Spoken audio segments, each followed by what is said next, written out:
Allez, salut à toi, j'espère que tu vas bien. Bienvenue dans ce Motion Life. Dans ce podcast de Motion Life Teach, jingle.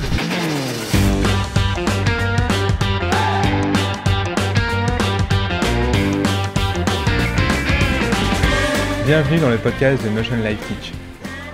Le podcast où on parle de 3D, d'animation, d'effets spéciaux, de films, de mindset, de logiciels, bref, tout ce qui se rapporte à l'animation 3D, les effets spéciaux ou l'image de synthèse.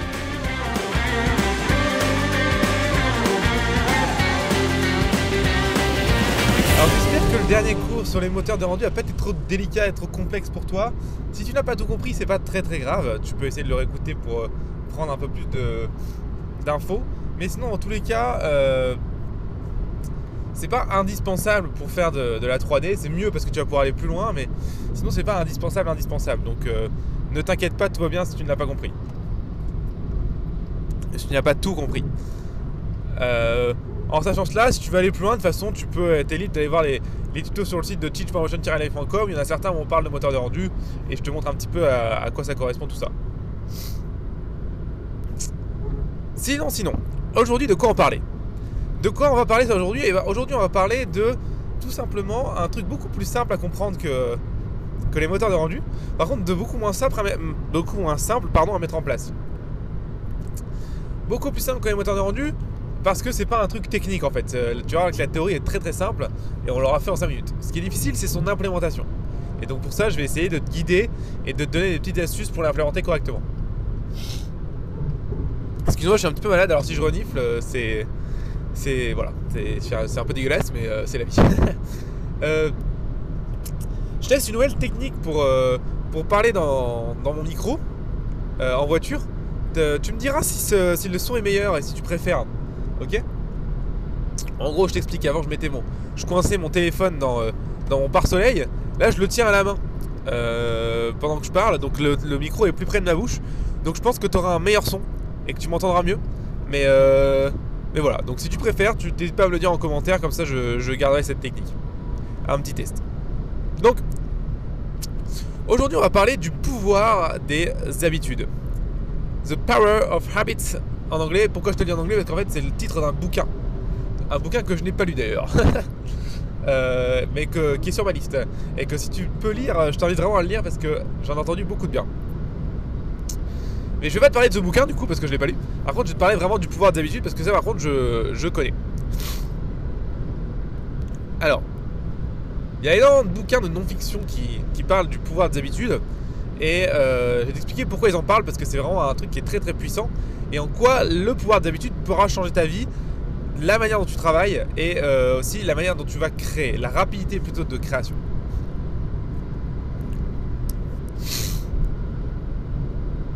Dans la vie, il y a 2 types d'habitudes. La première habitude qu'il y a, c'est ce qu'on appelle les habitudes qui sont bénéfiques. C'est-à-dire que tu vas prendre une habitude que tu as voulu prendre, par exemple faire du sport.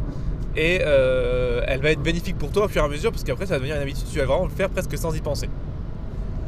Ça c'est des bonnes habitudes et ces habitudes là elles sont très bénéfiques pour toi, pour ton corps, pour ton travail, pour tout ce que tu veux. La deuxième type d'habitude qui existe c'est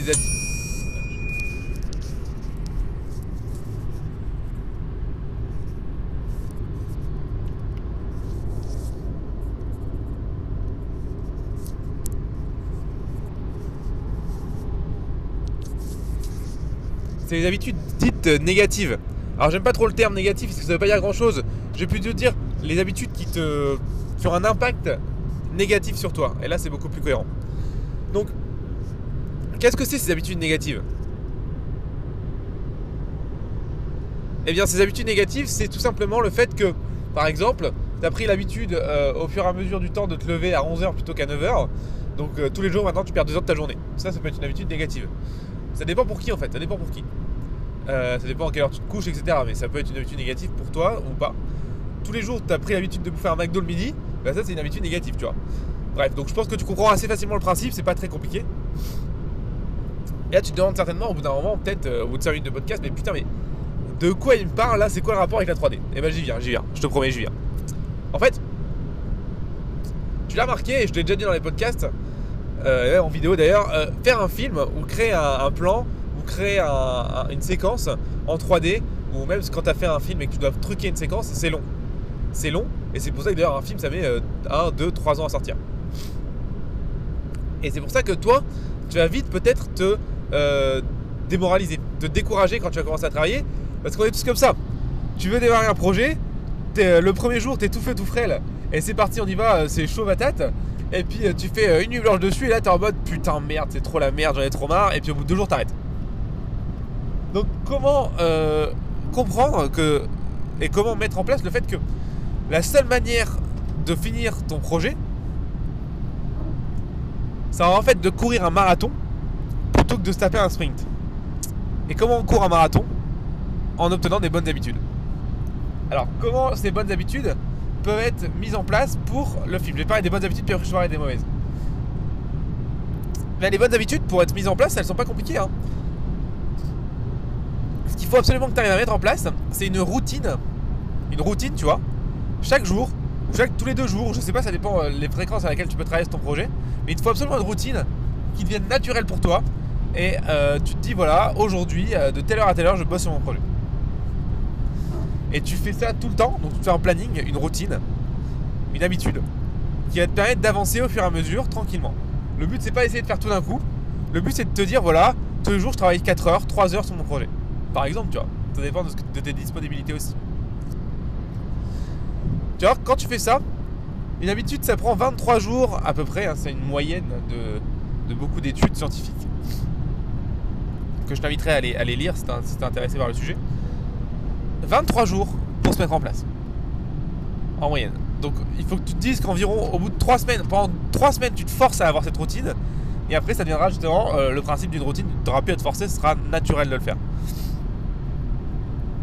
Tu verras que si tu fais ça, je peux te garantir qu'en 2-3 mois ton projet il va avoir décollé de ouf. Tu seras presque à la fin. En fait on surestime vraiment la quantité de travail qu'on peut faire sur le court terme. Donc genre je sais pas moi, sur une journée tu vas vraiment te surestimer. Tu vas surestimer la quantité de travail que tu vas pouvoir mettre sur le papier. Mais par contre on sous-estime tellement la quantité de travail qu'on peut faire sur le long terme. Donc sur 1, 2, 3, 1 mois, 6 mois, 1 an. Et donc le fait de mettre en place cette habitude, tu vas voir que ça va faire exploser ta quantité de travail sur le long terme. Donc je t'invite vraiment à le faire, ça vaut là, carrément le coup.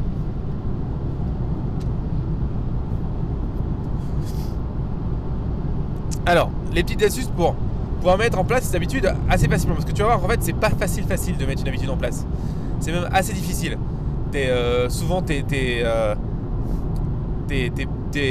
comment dire, t'as envie d'abandonner, surtout les premiers jours en fait, tu vas te dire putain non mais c'est bon, aujourd'hui je le fais pas, puis je le ferai demain. Le problème c'est que si tu fais ça, ça marche pas en fait. Tu vas vraiment te prendre une putain de claque si pendant un jour tu te dis c'est bon je le fais pas, je ferai 2 fois demain par exemple, et ben c'est bon, t'as cassé ton habitude et laisse tomber, tu peux tout recommencer. Parce qu'en fait c'est la dégringolade, tu commences comme ça, puis après le lendemain tu dis la même chose, et puis la semaine d'après tu rates 3 jours, et puis après au bout de 2 mois tu travailles plus. Donc il faut vraiment être hyper rigoureux et hyper dur avec toi-même. Ça demande du courage, c'est difficile, mais tu te prends une habitude. Et tous les jours, tu décides d'une heure où travailler et tu la gardes pendant au moins 3 semaines. Tu ne manques pas ces habitudes. Et si tu choisis de prioriser ta vie future, de prioriser ton futur métier ou ton métier actuel, mais où tu veux prioriser ton projet, et bien s'il y a des choses qui viennent embêter ces habitudes, tu trouves des solutions. Ou tu décales les autres choses, ou tu décales ton habitude. Mais dans tous les cas, tu ne peux pas rater un jour de ton habitude, ou si c'est tous les 2 jours, ou que sais-je. C'est très important que tu ne rates rien pendant 3 semaines, parce que si tu rates, eh ben, ton habitude ne sera pas ancrée en fait. C'est très difficile à faire, hein. C'est ce que je disais, la théorie est très simple à comprendre, je suis sûr que tu l'as très bien comprise. Par contre, à implémenter, c'est extrêmement difficile.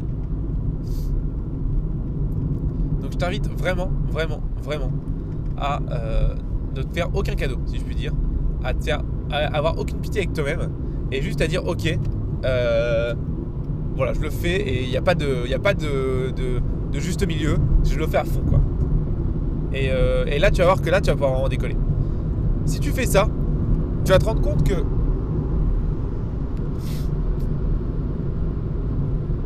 ton travail va commencer à augmenter à une vitesse ahurissante.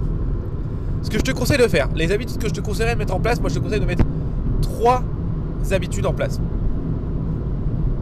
Mais après, c'est juste un conseil et c'est basé sur mes habitudes personnelles, donc c'est à toi de voir ce que tu préfères. Si tu débutes, si tu sens que tu as une lacune de compétences, ce que je te conseille de faire, c'est de mettre en place la première habitude. C'est que tous les jours, tu vas mettre un temps. Ça peut être 1 heure, ça peut être 2 heures. Ça peut être le temps que tu veux. Moi, je te conseillerais de mettre 1 heure au début. Voire 1h30, peut-être 1h30, ça me paraît pas mal. 1h30 par jour, tu prends ce temps pour te former. Juste te former, pas créer, te former. Donc, regarder des tutos, apprendre, faire une formation en ligne, voilà, ce que tu veux. Te former. Ok, 1h30 par jour, tu te formes. Pourquoi ? Parce que comme ça, tu vas pouvoir rapidement combler justement cette lacune qui t'empêche d'avancer. C'est vraiment très important. La deuxième chose que je te dirais de mettre en place. Deuxième chose très importante aussi à mettre en place, c'est justement l'opposé de te former, c'est de créer. Donc là, tu peux prendre 1 heure par jour, 1h30 par jour aussi si tu veux, en fonction de tes disponibilités. Ça fait quand même presque 3 heures par jour là que tu prends pour toi. Où tu crées un projet qui te tient à cœur. Et donc tous les jours tu avances sur ce projet. Donc là tu te souviens, tu as vu certainement les autres podcasts. Je t'ai déjà expliqué comment mettre un planning en place pour faire un projet, découper en petites tâches et tout, etc. Et ça tu le fais sur ton habitude que tu as mis en place. Donc ces deux choses là déjà tu essaies de les tenir pendant 3 semaines. Et une fois qu'elles seront tenues pendant 3 semaines, tu vas voir, ça deviendra naturel de les faire pour toi. Tu auras l'impression de l'avoir toujours fait. Fais-le, c'est très important. Et là tu vas certainement me dire, Romain, t'es mignon, mais moi je travaille la journée, j'ai pas du tout le temps de me prendre 3 heures par jour. Alors je vais te dire, si, t'as carrément le temps de te prendre 3 heures par jour. Carrément. Même, tu peux te prendre beaucoup plus. Donc quand tu me dis ça, c'est de la mauvaise volonté. Je vais t'expliquer un petit truc assez intéressant sur le temps justement. Il y a beaucoup de gens quand on leur dit un truc, et tu te dis certainement ça, ouais j'ai pas le temps. En fait, il y a personne qui a pas le temps. Ça n'a aucun sens cette phrase. Tout le monde a 24 heures dans une journée, tout le monde a le même temps dans une journée, donc tout le monde a le même temps. Donc il n'y a personne qui a moins de temps que quelqu'un d'autre. En fait, quand tu dis j'ai pas le temps, tu dis, non pas j'ai pas le temps, tu dis je choisis de ne pas prioriser mon temps pour la tâche dont tu viens de me demander. Et moi je te dis, si tu choisis de ne pas prioriser ton temps pour ta future vie et ton futur métier qui te passionne, tu fais une grave erreur. Et là je te dis autant arrêter tout de suite, ça ne sert à rien. Si tu veux y arriver, tu dois prioriser ton temps pour ça. Donc ça veut dire quoi ? C'est-à-dire faire des sacrifices sur d'autres choses que tu faisais. Donc ça veut dire prioriser tes priorités. Donc ça veut dire enlever peut-être tes séries Netflix que tu regardais le soir. Peut-être enlever 1 à 2 heures de sommeil. Ça dépend combien de temps tu dors. Peut-être enlever cette soirée que tu faisais avec tes potes tous les jeudis. J'en sais rien, mais le fait de vouloir changer de vie, et surtout dans ce métier, parce que c'est un métier de passion, ça va te demander des sacrifices parce que c'est difficile. Il y a beaucoup de connaissances à acquérir, il y a beaucoup de choses à créer, et il y a un savoir-faire à acquérir qui n'est pas facile et qui demande beaucoup de travail. Si tu ne priorises pas ça, si tu ne priorises pas ton temps pour ça, c'est même pas la peine en fait, tu n'y arriveras pas. Alors, ce qui est bien, c'est que la routine et l'habitude, c'est une manière de faciliter cette routine, cette mise en place et donc cette priorité du temps. Mais il faut quand même que tu te dises et que tu te rentres dans le crâne que ça prend du temps et que si tu ne priorises pas du temps pour ça, si tu ne prends pas le temps pour ça, tu n'y arriveras pas. C'est très très très important.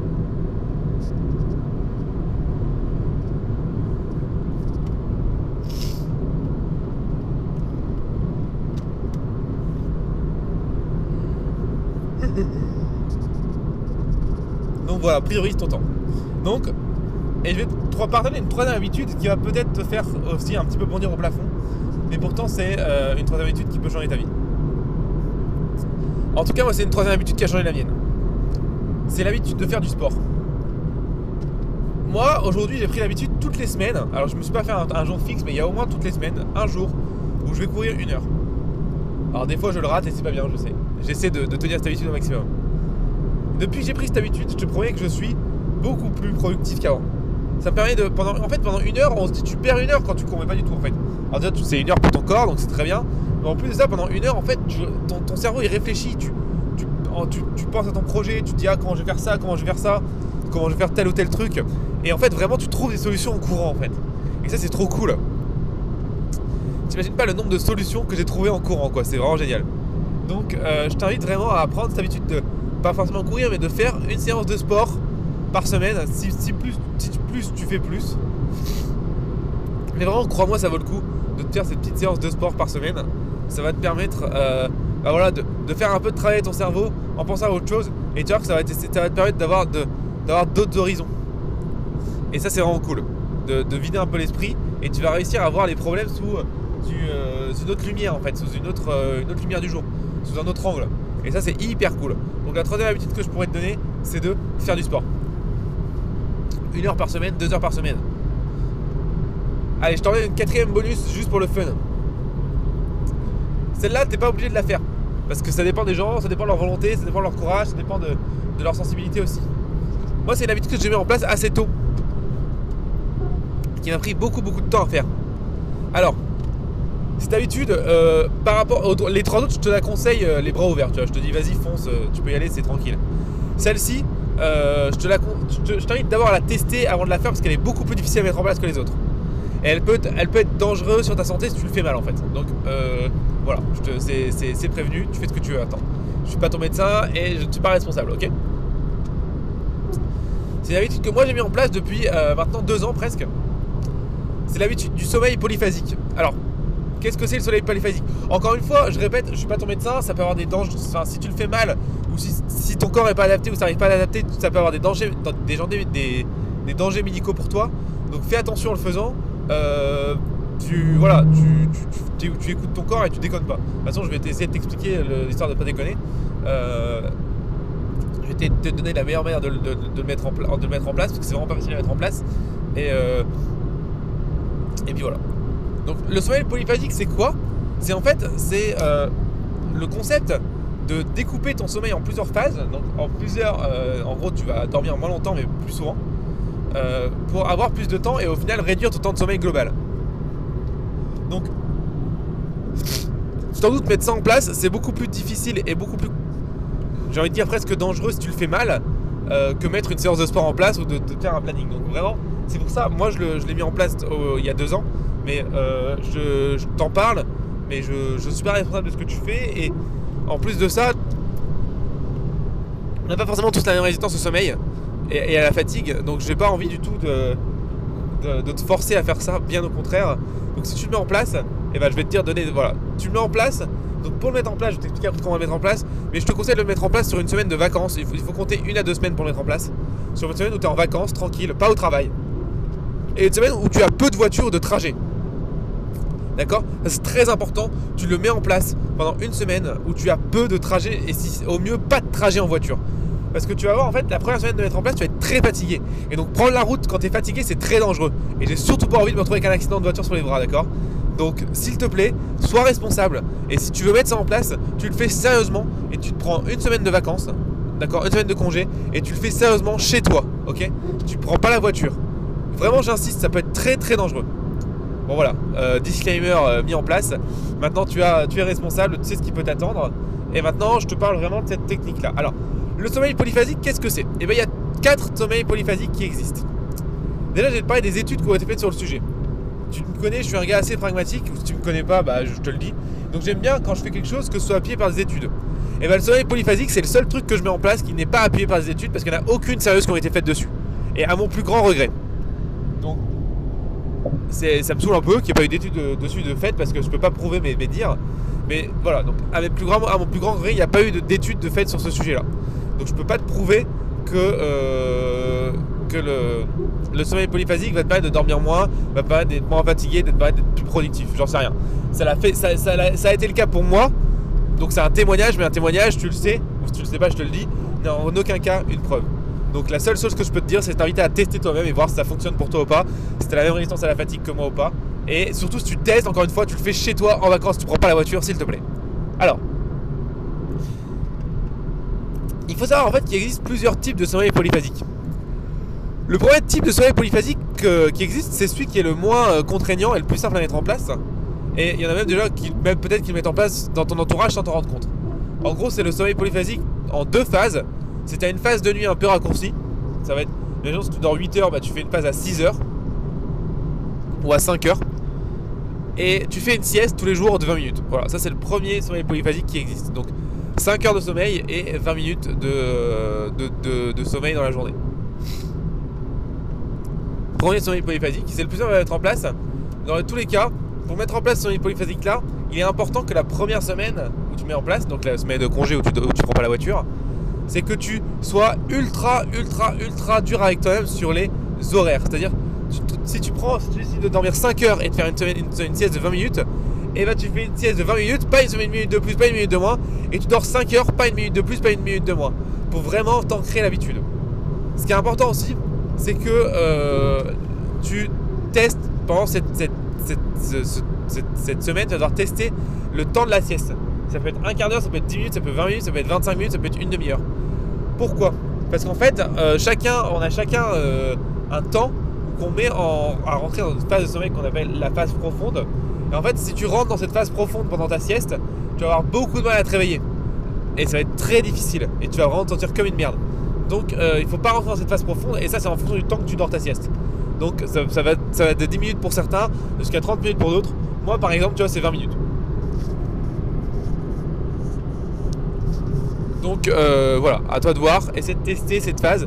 Donc moi je te conseille par exemple les 2 premiers jours tester 20 minutes, après les 2 jours d'après tester 15 minutes, après tester 25 minutes, bref, tu fais des tests et tu vois ce qui est le plus simple pour toi et ce qui te remet le plus en forme. En gros cette sieste elle va avoir un espèce d'effet de boost sur toi pour te réveiller. Souvent moi j'aime bien faire cette sieste là, même tu vas voir que moi je fais pas exactement ça, mais cette sieste là elle est bien à faire à 14h quand tu viens de manger. T'as un petit coup de boost parce que tu digères, hop tu vas faire ta sieste et tu te réveilles et bim là t'es chaud patate.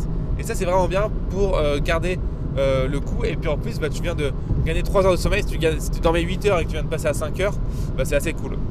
Et donc 3 heures dans ta journée, c'est ce qu'il te fallait par exemple pour faire l'habitude que je t'ai dit de mettre en place juste avant, tu vois. Donc ça peut vraiment être intéressant.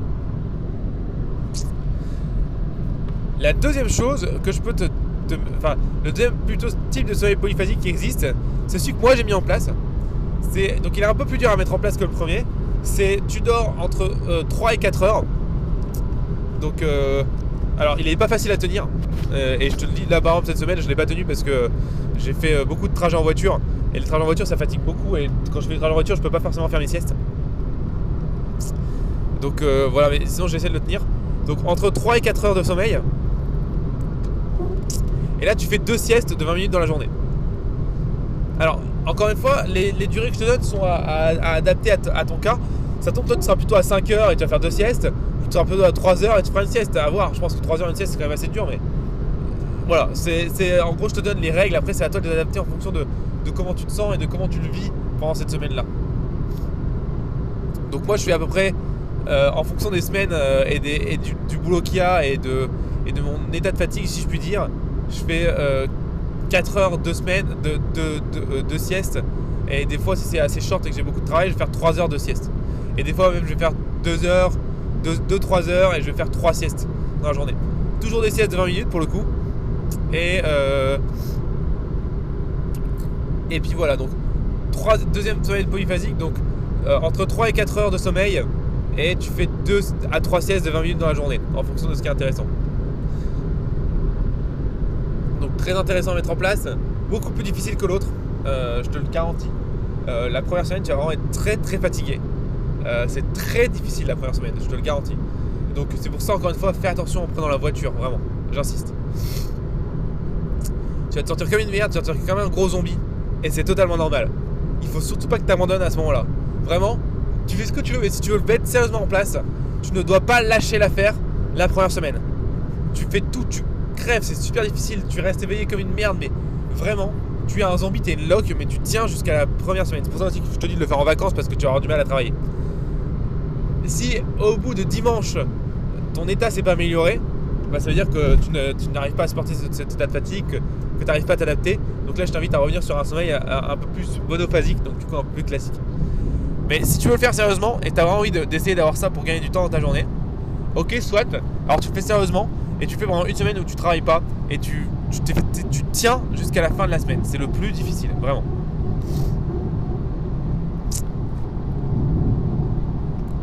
Le troisième sommeil polyphasique qui existe, alors moi je l'ai pas fait parce que celui-là je le trouve vraiment trop hardcore, mais tu peux essayer, pourquoi pas. C'est en fait au lieu de te faire un sommeil monophasique assez long, donc on avait vu 5 heures, 3 heures et de faire des siestes, là c'est juste tu dors 4 fois 45 minutes. Je crois que c'est ça, 4 fois 45 minutes ou 4 fois 1 heure. Mais je crois que c'est 4 fois 45 minutes, ouais, ça fait 3 heures de sommeil. Et alors là, seulement 3 heures de sommeil, tu vois. Dans 45, ça fait 1h30. Ouais, non, on va. Je crois que c'est plutôt. Du coup, c'est peut-être 4 fois 1 heure, alors c'est 4 heures de sommeil, du coup. Mais 4 heures de sommeil, ça se fait, hein, même sans les siestes, hein, j'avais déjà vu qui arrive à faire 4 heures de sommeil sans les siestes. Donc, bon, voilà, bref, t'essaieras. Donc, c'est 4 fois 1 heure ou 4 fois 45 minutes. Dans tous les cas, c'est ultra chaud. Celui-là, c'est vraiment le plus difficile à mettre en place. Parce que là, tu casses vraiment l'habitude de la grosse phase la grosse monophase que tu avais avant. Là, t'es vraiment plus du tout dans le cycle classique, quoi. 4 fois 45 minutes par jour, c'est quand même très difficile, hein. 4 fois 45 minutes par jour sur 24 heures. Mais si t'arrives à le faire, franchement, bravo, c'est top. Pareil, si tu le fais, là, franchement, sans déconner, tu prends pas la voiture pendant le temps où tu le mets en place, en tout cas.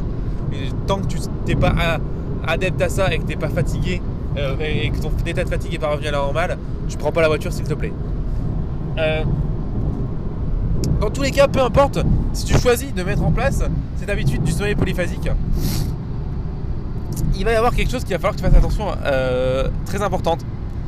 Et c'est quelque chose qui est assez, on va dire, violent. Enfin, moi en tout cas, ça a été assez violent pour moi. C'est qu'en fait, tu vas te sentir assez seul. Pourquoi ? Déjà parce que peu de gens font ça. Donc quand tu vas en parler autour de toi, on va te prendre un peu pour un taré. Mais la deuxième chose aussi qui va faire que tu vas te sentir assez seul, c'est qu'en fait tu vas commencer vraiment à vivre en décalé. Parce que tu vas commencer à faire tes siestes en pleine journée. Tu vas te lever, il va être 4h du matin, ou tu vas te coucher, il va être. Moi c'est plutôt ça que je fais, je me couche vers 6h, tu vois, vers 5h.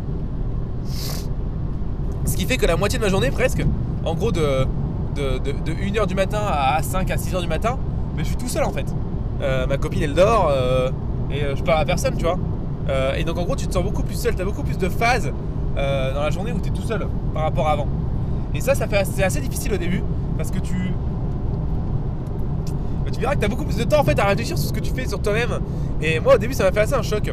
Donc il faut aussi que tu sois à l'aise avec le fait d'être seul, et il faut aussi que tu sois aussi à l'aise avec le fait d'assumer ce que tu fais et d'expliquer à ton entourage: mais écoute, je dors 4 à 5 heures par semaine.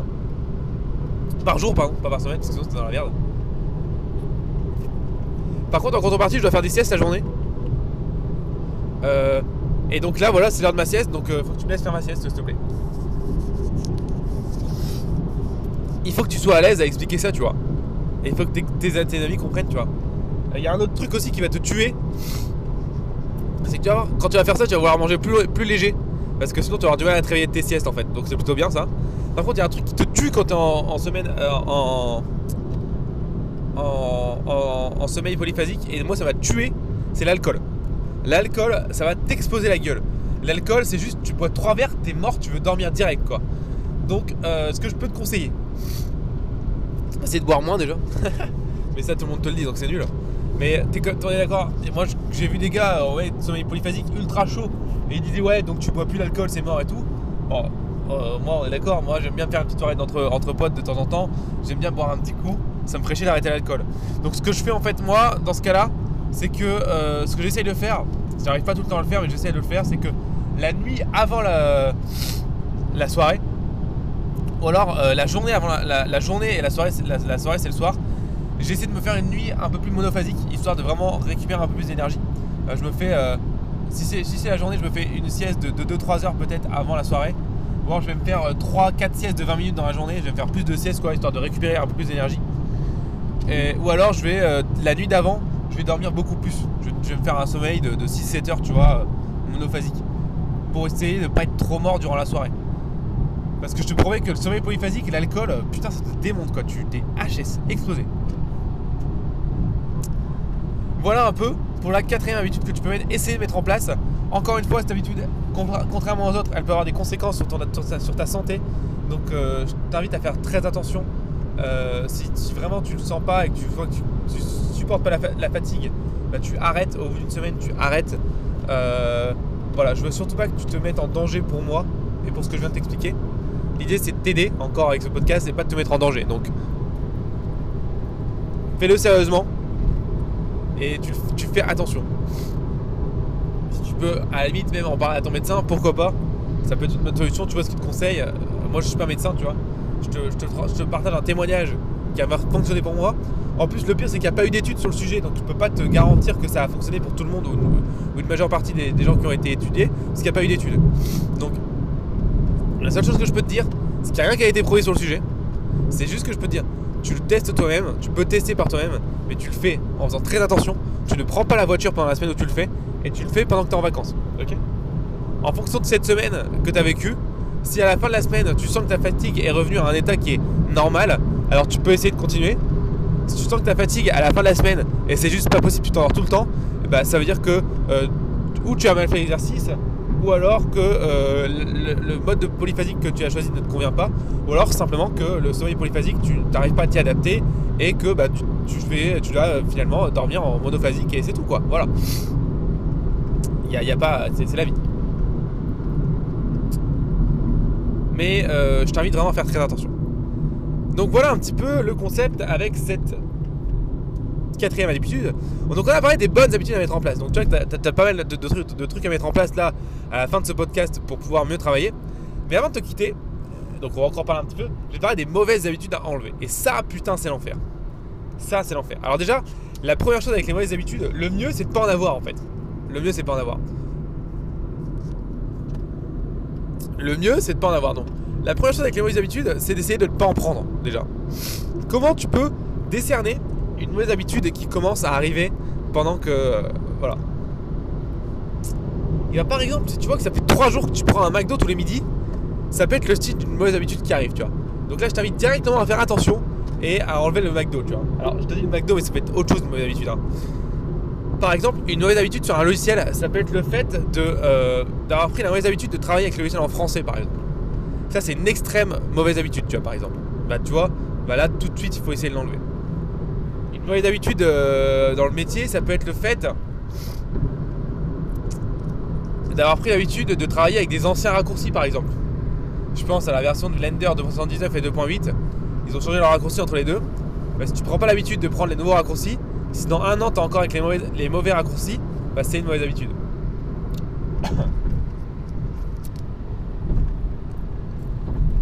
Alors, petite technique pour décerner les mauvaises habitudes.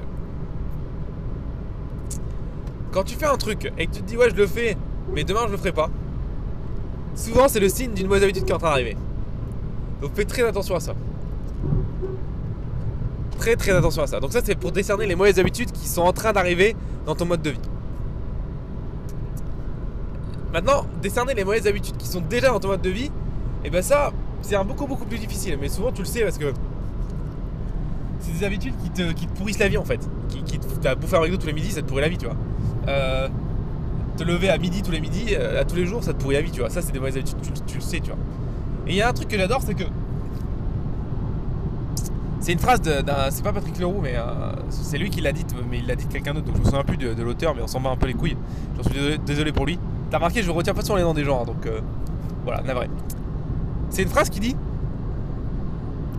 les chaînes des habitudes sont au début trop légères pour qu'on les sente, jusqu'à ce qu'elles deviennent trop lourdes sans qu'on s'en rende compte pour qu'on puisse les enlever. Et ça explique, et c'est une très belle métaphore je trouve, pour expliquer la manière dont une habitude se forme. C'est que une mauvaise habitude, c'est très dangereux dans le sens où elle se forme sans qu'on s'en rende compte en fait. Elle est vraiment hyper, on va dire, j'ai envie de dire, c'est une grosse pute, tu vois. Elle arrive, tu t'en rends pas compte, et une fois qu'elle est là, c'est l'enfer pour l'enlever. Donc c'est pour ça, fais très attention à tes mauvaises habitudes. Alors, justement, comment enlever une mauvaise habitude et quel type de mauvaises habitudes peuvent avoir un impact sur ton travail? On va déjà voir comment enlever des mauvaises habitudes. Et bien en fait, la mauvaise habitude que tu peux utiliser pour enlever, enfin la technique que tu peux utiliser pour enlever une mauvaise habitude, c'est de la remplacer par une bonne habitude en fait. Alors, en fait, par exemple, si ta mauvaise habitude c'est de te lever à midi tous les jours, et ben ce que tu peux faire, c'est de te prendre une bonne habitude de te lever à 9h tous les jours. Le problème, c'est que si tu essaies de te lever à 9h tous les jours, tu n'y arriveras pas. Au bout de 2 jours, tu vas arrêter, ça va être trop difficile. Tu peux essayer, mais tu n'y arriveras pas. Pourquoi ? Parce que c'est un trop gros choc. Parce que la mauvaise habitude, si ça fait 1 an que tu te lèves à midi tous les jours, Mais alors laisse tomber quoi, l'habitude est tellement ancrée qu'à enlever c'est l'enfer. Donc ce que tu vas faire en fait, c'est au lieu de te lever à midi tous les jours, bah, pendant 2 semaines, tu vas te lever à 11h tous les jours. Ça c'est beaucoup moins difficile. Et après, une fois que tu arrives à te lever à 11h tous les jours sans trop de difficulté, tu vas te lever à 10h30, puis à 9h, puis à 10h, puis à 9h30, puis à 9h. En gros, tu vas y aller petit à petit. En gros, c'est un petit peu comme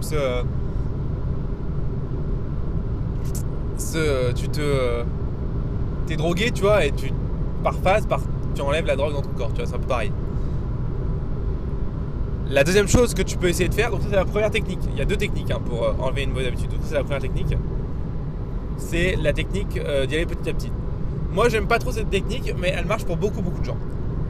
La deuxième technique que moi je préfère, mais qui est beaucoup plus difficile je trouve, mais moi je la préfère parce que voilà, c'est noir ou blanc. C'est la technique de la crise identitaire.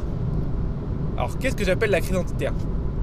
En gros, c'est de te dire, au lieu de te dire je change d'habitude, tu te dis en fait je change de personnalité. Je ne suis plus une même personne. Et en gros, tu te dis simplement je ne suis plus cette personne qui se lève à midi tous les jours. Je ne suis plus cette personne-là. À partir de demain, je suis une personne responsable, productive, qui veut arriver sa vie et qui veut réussir à créer le projet qui lui donne envie. Donc je me lève à 9h tous les jours. La personne que j'étais hier, où je me levais à midi, n'existe plus. En gros, donc là en fait, le trick que tu donnes à ton cerveau pour enlever ces bonnes habitudes, c'est qu'en fait, tu changes de mindset, tu changes de personne. Donc en gros, c'est pour ça que j'appelle ça une crise identitaire. Tu changes d'identité. Et en fait, pourquoi ça? Parce qu'en fait, l'identité et les personnes à qui tu t'identifies ont un énorme impact sur ta psychologie et sur ce que tu fais. D'ailleurs, c'est pour ça que dans toutes les pubs de parfum ou de toutes les pubs, tu as des personnes connues. Pourquoi? Parce que tu t'identifies à la personne connue. Et c'est pour ça que c'est le genre de pub qui fonctionne le mieux. C'est ce qu'on appelle une pub qui est basée sur la psychologie de l'identité. Et donc c'est pour ça que j'appelle ça la crise identitaire. Donc si tu veux réussir à enlever une habitude rapidement, tu changes d'identité en fait. Tu te dis, noir sur blanc, tu dis je ne suis plus ce type de personne. À partir de demain, je suis cette personne-là qui est productive et qui se lève à 9h tous les jours. Et voilà, et tu t'y tiens et tu le fais, merde, nom de Dieu. Et crois-moi, moi je l'ai fait et ça marche quoi, ça marche. Deuxième solution que j'avais vu un exemple, c'était pour arrêter de fumer. D'accord, fumer c'est une habitude de merde, c'est la pire des habitudes qui peut arriver, tu vois. Et bah, pour arrêter de fumer, tu dis, voilà, à partir de demain, je ne suis plus cette personne qui fume. À partir de demain, je suis une personne qui est saine et qui veut pas, par exemple, c'est tes parents par exemple, à partir de demain, tu fais une crise identitaire, je ne suis pas ce parent qui montre un exemple de merde à ses enfants qui va les faire crever à 50 ans, tu vois. Et là c'est tellement une crise identitaire fort et c'est tellement fort parce qu'on parle de tes enfants que je te promets que ça va marcher, tu vois. À partir de demain, je ne suis plus ce père ou cette mère qui montre à ses enfants comment se niquer la santé et comment crever en fait. C'est parce que c'est littéralement ça que tu fais. Sans déconner, si tu fumes et si tes gamins, même pas si tes parents, si tes gamins, pardon, te voient fumer, à partir du moment où tes gamins savent que tu fumes, et je peux te dire que si tu fumes, ils le savent, tu leur montres l'exemple pour se niquer la santé quoi. Alors c'est vrai que se niquer ta santé à toi c'est une chose, t'en as rien à foutre, c'est ta santé. Mais niquer la santé de tes gosses, je pense que tu t'en étais peut-être pas rendu compte, mais c'est quand même assez bâtard je trouve, c'est quand même assez dégueulasse pour eux parce que les gars ils ont rien demandé quoi. Donc utilise cette crise identitaire et cette douleur que tu peux ressentir en disant que tu gâches la santé de tes gamins pour changer de vie et te dire ok, à partir de demain j'arrête de fumer et je sauve la vie de mes gosses. Tu vas voir que voilà, je ne suis plus ce type de personne qui gâche la vie de mes gamins. Je suis ce type de personne qui justement offre une vie saine à mes gamins et qui leur explique pourquoi justement fumer c'est mal, parce que moi je ne fume pas. Tu n'es pas une personne qui ne fume plus, tu es une personne qui ne fume pas. Tu vois, tu as changé d'identité, tu es une crise identitaire. C'est un exemple parmi tant d'autres, hein. Fumer, boire, ça marche pour tout. Mais c'est des exemples que je t'ai donnés qui sont assez loin de la 3D. Maintenant, j'aimerais te donner des exemples qui sont vraiment orientés 3D. Les mauvaises habitudes que tu peux prendre sur un ordinateur qui vont te faire arrêter de bosser, il y en a beaucoup. Et la plus que je vois le plus souvent, c'est Facebook. Alors quand je dis Facebook, c'est pas juste Facebook, hein, c'est Facebook, YouTube, Instagram, toutes ces conneries. En gros, le fait qu'on soit sur un ordinateur, et ben en fait, c'est tellement facile de glisser sa souris pendant que tu travailles sur l'onglet Google Chrome et d'aller voir des vidéos de chat pendant toute la journée au lieu de travailler. C'est tellement facile. Le problème, c'est que dès que tu fais ça, ton projet, bye bye quoi, t'as plus de projet quoi, c'est terminé. Donc ça, c'est une très très mauvaise habitude. Et elle est tellement facile à avoir en plus.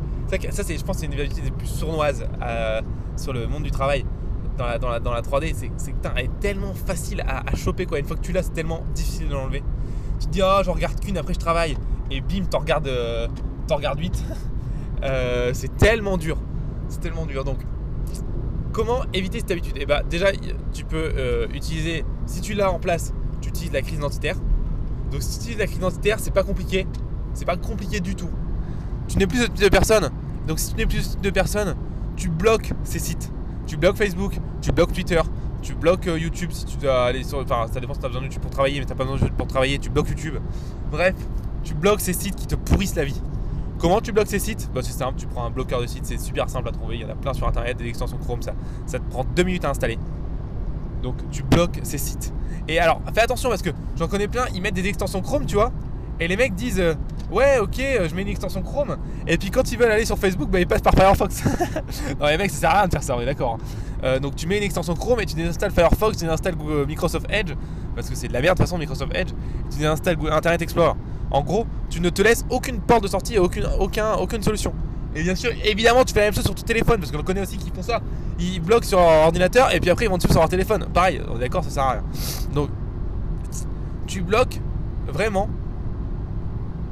le tout via ton bah, tu te laisses aucune chance en fait. Tu te laisses aucune chance de retomber dedans. Et voilà. Et après, donc tu te bloques à fond, tu n'es plus ce type de personne. Et donc, alors attention, après je te dis de bloquer pendant que tu travailles, hein, pas pendant que si c'est pas une heure où tu travailles, si tu fais ce que tu veux. Mais vraiment, bloque à fond ça. Il n'y a pas de juste mesure là. Pour moi ça là, c'est pas comme le sommeil, c'est beaucoup plus difficile de s'enlever parce que c'est du sommeil. Là, c'est pas une habitude qui est vitale pour toi, tu vois. Quand tu dormais jusque midi, tu avais habitué ton corps à dormir jusque midi, et donc ton corps s'était habitué à avoir cette dose de sommeil. C'est pour ça que c'est difficile d'arrêter et de passer directement à 9h et qu'il faut faire petit à petit. Mais là, ton corps n'a pas besoin de cette dose de vidéos de chat, tu vois. Non, tu arrêtes quoi. Tu arrêtes de taper du scroll de Facebook quoi, ça ne sert à rien, c'est ridicule, c'est débile, ça m'énerve. Ok? Et ça te gâche ta vie quoi. Donc, arrête ça, bloque vraiment, ne te laisse aucune chance. Aucune chance. D'ailleurs, je vais te parler d'un truc hyper intéressant là-dessus. Et puis ce sera la fin de ce podcast d'ailleurs, puisque ça fait quand même assez longtemps qu'on parle. Puis je t'ai quand même donné pas mal d'astuces pour les habitudes à mettre en place pour mieux travailler. J'ai écouté un podcast il y a pas longtemps. D'ailleurs, je t'invite à écouter ces podcasts si t'es intéressé par l'avenir et par où va le monde, parce que c'est vraiment des très très bons podcasts. Et d'ailleurs, ils font des très belles vidéos aussi. C'est le podcast de The Flares et les vidéos de The Flares. Et ils ont fait un podcast de 3 heures il y a pas longtemps que j'ai écouté, et j'aimerais t'en parler parce que c'est hyper en accord avec ce que je viens de te dire sur Facebook et tout. C'était un podcast sur les intelligences artificielles. Et en gros, c'était un mec, Science for All, peut-être que tu connais d'ailleurs, si tu ne connais pas, va voir, c'est aussi excellent ce qu'il fait. Science for All, donc Science comme science, for comme 4 et All comme tout en anglais, donc A-L-L. Donc Science for All. Ce mec-là, c'est un ingénieur et c'est plutôt un docteur même, en recherche dans l'intelligence artificielle. Et il a été justement interviewé sur le podcast The Flares, pardon. Et en gros, il explique que aujourd'hui, en fait, on s'en rend pas compte, mais les intelligences artificielles les plus puissantes, et elles sont ultra fortes, elles sont beaucoup plus intelligentes qu'un homme d'ailleurs, beaucoup plus puissantes. Donc ces intelligences artificielles qu'on appelle restreintes, je vais pas rentrer dans le sujet, si ça t'intéresse, tu pourras aller voir le podcast. Les plus puissantes, c'est Google, YouTube. Bon, Google et YouTube, c'est la même boîte, mais c'est deux intelligences artificielles différentes. Facebook et Twitter. Et en fait, le problème, c'est que ces intelligences artificielles, leur but, c'est quoi leur but? Leur seul but à elles, leur seul objectif, c'est de faire rester la personne sur la plateforme le plus longtemps possible. En gros, leur but, c'est de te piquer du temps, quoi. C'est exactement ça. Elles te volent du temps. Alors, je trouve ça très bien parce que c'est un business, tu vois. Ils gagnent pas de thunes avec eux et c'est pas ça le problème. J'ai rien contre eux, mais elles sont programmées pour ça. Donc, toutes les recommandations que tu as sur YouTube, par exemple, eh ben, elles sont recommandées non pas en fonction de tes goûts, mais en fonction de ton comportement sur YouTube, où YouTube voit que tu vas rester le plus longtemps. Donc, par exemple, si YouTube se rend compte que tu restes plus longtemps sur YouTube en regardant des vidéos de chat plutôt qu'en regardant des tutoriels sur la 3D, et bien évidemment YouTube, comme il a compris qu'en regardant des vidéos de chat tu restais plus longtemps sur ta plateforme, comme son objectif c'est de se faire rester plus longtemps sur la plateforme, et ben il va te recommander plus de vidéos de chat. Et c'est pour ça que c'est si difficile de s'enlever de ces plateformes. Et c'est pour ça que je te dis aussi, il faut que tu bloques, il n'y a pas de juste milieu là. Parce qu'en fait, les intelligences artificielles qui sont entre nous, pour ça, en tout cas pour te faire rester beaucoup plus efficace que toi et beaucoup plus intelligente que toi, il faut que tu dises qu'elles gèrent plus de 3 milliards de comptes en même temps. Donc je sais pas si tu vois un peu le délire. C'est juste monstrueusement énorme. Et donc tu peux pas te battre contre elles en fait. Elles ont compris comment tu fonctionnais. Pour te dire, elles vont tellement loin que le mec qui faisait l'interview, il disait qu'il avait l'impression, et vu qu'il travaille dedans, je pense que c'est pas qu'une impression parce qu'il travaille dedans, que l'intelligence artificielle, elle le connaissait tellement bien qu'elle arrivait à détecter quand est-ce que son niveau de fatigue augmentait et elle adaptait le type de vidéo qu'elle lui proposait. En gros, il disait que quand il était fatigué, il aimait bien regarder des vidéos de foot. Et il disait que au fur et à mesure de la journée, il voyait de plus en plus de vidéos de foot s'ajouter dans son fil de référencement et de recommandations. Parce que justement, elle avait compris quand il était fatigué, donc en fin de journée, j'imagine, il regardait des vidéos de foot. Je sais pas si tu vois un peu le délire. Pareil pour Facebook. Facebook a compris le type de contenu qui te faisait rester sur sa plateforme. Donc il va référencer dans ton fil d'actualité seulement le type de contenu qui te plaît et qui te reste dans ta plateforme. Ça peut être du contenu qui va dans tes idées, ça peut être du contenu qui t'énerve, enfin bref, voilà, donc c'est une vraie saloperie. Enfin c'est bien pour le business et je trouve ça cool et en vrai c'est top parce que ça te permet ça permet de comprendre la psychologie humaine, etc. Mais par contre c'est une vraie saloperie pour ton temps et ta productivité. Donc vraiment tu ne te mets pas de possible solution, tu bloques quoi, tu t'arrêtes, tu te dis c'est mort, je ne passerai pas sur ce site pendant que je travaille. Tu bloques le site. Tu ne laisses pas de chance en fait de tomber là-dedans, c'est parce que c'est très difficile d'en sortir. Pourquoi ? Parce que les gens sont payés pour te faire rester. Donc. Voilà, ils vont tout faire pour que tu restes. Donc fais attention à ça. Et puis voilà, c'était la dernière chose que je voulais t'expliquer sur les habitudes. J'espère que ça t'a plu. Ça fait déjà un bout de temps là qu'on est ensemble dans ce podcast. Et puis moi j'arrive bientôt à ma destination, donc je vais devoir te laisser. Avant de te laisser, première petit appel à l'action que j'aime bien faire et que j'espère que tu fais, c'est de me mettre 5 étoiles à ce podcast sur iTunes. Parce qu'en mettant 5 étoiles à ce podcast sur iTunes, tu m'aides beaucoup. Pourquoi tu m'aides beaucoup ? Parce que tu aides le podcast à se faire référencer. Donc plus de gens le regardent. Et si plus de gens le regardent, on aide plus de personnes. Et ça c'est vraiment cool. On permet à avoir plus de personnes d'avoir accès à la 3D de manière simple et illimitée. Et ça c'est vraiment top. Donc je t'invite vraiment à partager ce podcast et à mettre 5 étoiles si tu l'as aimé. Si tu es sur Podcast Addict, Teacher ou Castbox et que tu es sur Android, du coup, tu ne peux pas mettre 5 étoiles à ce podcast. Mais par contre, tu peux laisser un petit commentaire. Et ça fait un petit peu le même effet que les 5 étoiles. Donc laisse-moi un petit commentaire pour me dire ce que tu penses du podcast, pour me faire un petit bisou si tu as envie de me faire des bisous.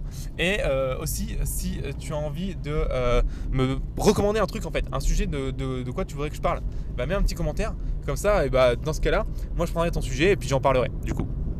Ok ? Voilà. Allez, dernier petit appel à l'action. Je t'invite à te rendre sur le site de teachpromotion-live.com. Tu connais un petit peu la blague maintenant. Tu vas dans la série tutoriel. La série tutoriel, c'est quoi ?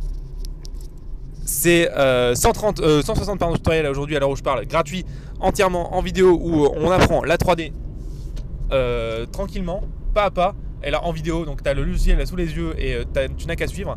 Tu peux même t'abonner pour avoir des tonnes de trucs bonus comme les scènes à télécharger. Les scènes à télécharger, ça sert à quoi ?